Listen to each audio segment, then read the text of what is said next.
KJSO 2020 2단계 온라인 교육 시작하도록 하겠습니다. 이번 시간의 주제는 이상기체 방정식입니다.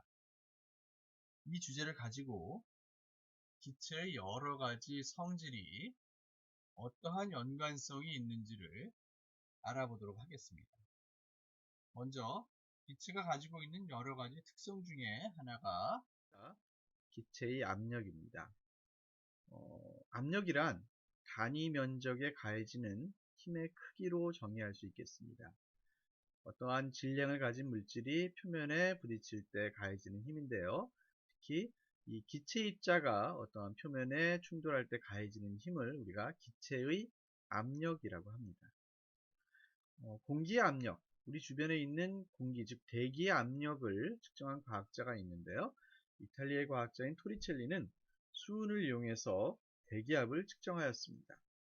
슬라이드에서 보는 바와 같이 용기 속에 수은이 담겨져 있고 이 수은이 마찬가지로 가득 담긴 이러한 긴 관을 수은이 담긴 용기에 뒤집어 놓았을 때 수은이 어느 정도까지는 밑으로 내려오다가 더 이상 내려가지 않고 한 자리에 머물러 있는 것을 관측하게 됩니다.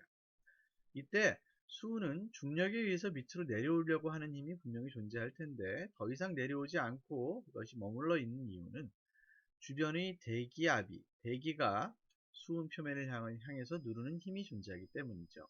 이것을 우리가 대기압이라고 합니다.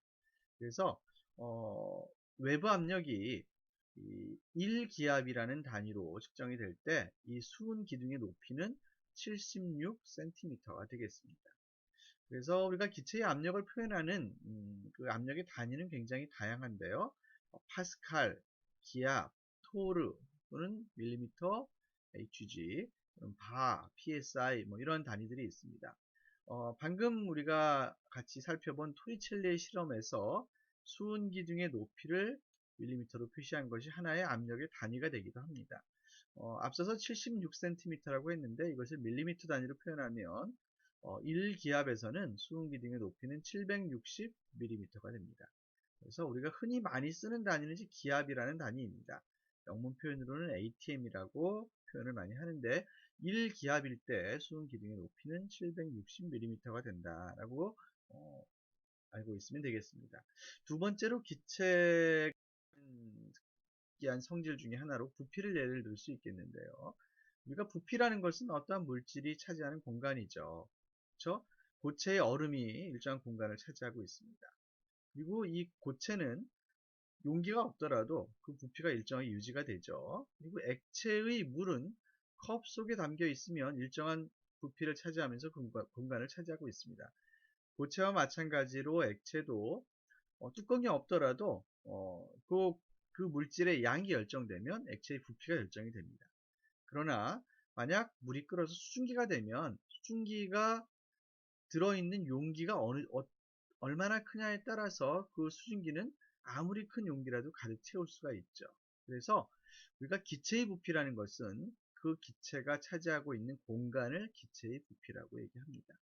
이때 기체의 부피는 온도와 압력에 따라 달라지게 됩니다. 이러한 관계를 연구한 과학자로서 첫째로 보일이라는 과학자가 있습니다. 보일은 기체의 부피가 압력에 따라 어떻게 변하는가 하는 것을 연구한 과학자인데요. 슬라이드의 왼편에 보면 한쪽 끝이 막힌 J자 안에 일정한 양의 기체가 V1의 부피로 들어 있고요. 그 다음에 나머지 부분, 그 J자가 안의 아랫부분에는 수은이 채워져 있는 이러한 용기를 만들었습니다. 그랬을 때 이 기체의 압력은 얼마나 될까를 측정하면 이 수은 기둥의 높이 차로 압력을 측정할 수가 있겠습니다. 자, 이때 이 J자 안에다가 수은을 더 집어넣게 되면 더 무거운 수은이 왼쪽에 있는 기체를 누르게 되죠. 그래서 원래는 기체의 부피가 여기서부터 시작한 부피였는데 이것이 수은 기둥이 더 올라가면서 기체의 부피가 줄어들게 되는 것을 알 수 있습니다. 그러면 이때 이 기체에 가해지는 압력은 이 수은 기둥의 높이 차인 P2가 되겠습니다. 자, 그랬을 때 이 부피와 압력을 측정한 관계를 그래프로 그렸더니 처음에 기체의 부피가 2리터였을 때 눌러주는 압력이 0.6기압이었다면 수은을 더 첨가해서 압력을 거꾸로가 되겠네요. 처음에 4리터였던 기체의 압력이 0.3기압이었다면 이것이 수은을 더 첨가하여서 압력이 0.6기압이 되면 오히려 부피는 반으로 줄더라. 결국은 압력이 커지면 기체의 부피는 감소하더라라는 것을 알게 됐고요. 그 감소하는 비율도 서로 반비례하는 관계. 결국은 압력이 2배가 되면 기체의 부피는 반으로 감소하더라라는 것을 알게 됩니다. 그래서 이것을 보일 법칙이라고 하고요.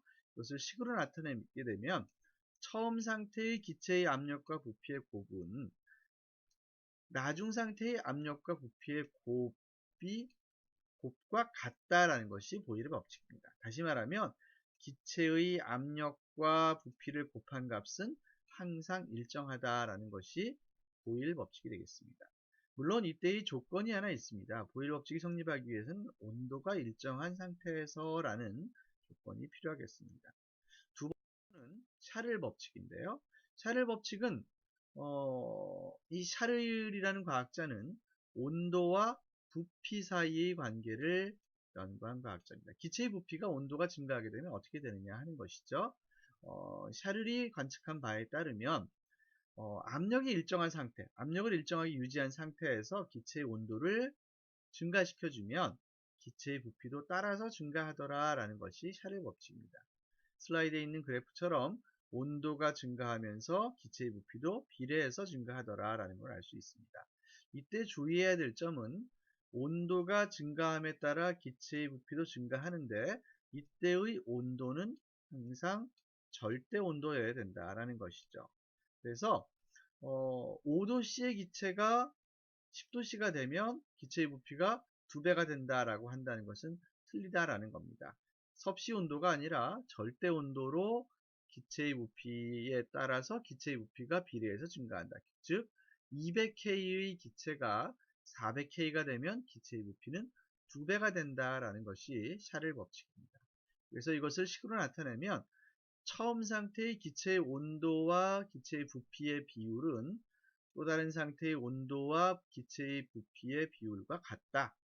것을 하나의 식으로 표현하면 기체의 부피와 온도의 비율은 항상 일정하다라는 거죠. 여기서 K는 일정한 상수를 표현하는 겁니다. 이것이 바로 샤를 법칙이 되겠습니다. 마지막 아보가드로의 법칙이라는 것이 있는데요. 아보가드로는 이제 기체를 연구한 과학자입니다. 기체를 연구한 과학자인 아보가드로가 알아낸 사실은 물론 현재 우리가 일반적인 상식으로도 어떤 물질의 양이 2배가 되면 차지하는 부피도 2배가 될 거다라는 것은 우리가 알 수가 있겠죠. 그래서 아보가드로의 법칙은 기체의 양과 부피 사이의 관계예요. 이때의 양은 기체 입자의 개수를 우리가 표현하면 되겠습니다. 기체 입자의 개수는 즉 하나, 두 개로 우리가 셀 수 없으니까 묶음 단위로서 몰이라는 단위를 사용하죠. 그래서 기체 입자의 양을 몰수로 표현한 것은 부피와 비례하는 관계다. 기체가 1몰일 때보다는 2몰일 때 차지하는 부피가 2배가 된다라는 것이죠. 물론 이때도 조건이 있죠. 온도와 압력이 일정할 때라는 조건입니다. 온도와 압력에 따라 부피가 달라지니까요.